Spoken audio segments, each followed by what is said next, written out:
লাইব্রেরির সামনে মাছ ধরতেছেন ওই মানুষ যে আড়ে ছাত্ররা সবাই হাঁটতেছে না, লাড়া দেখে আর আয় না। সকালে ফজরের পরের থেকে 10টা পর্যন্ত প্রায় ভালো মাছ বসেছে। মাছ বেশি পাই না, সকালে 12-13 কেজি মাছ বেঁচে গেছে।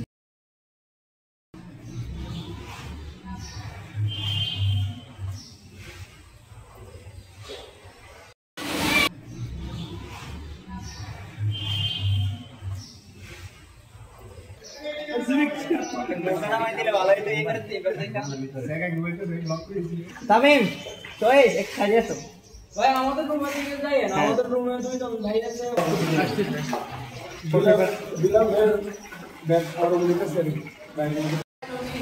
কালকে রাতে ঘুম থেকে নিয়ে এমন ভাবে ফোসফুস চলে মানে বন্যা নামাই ফেলছে।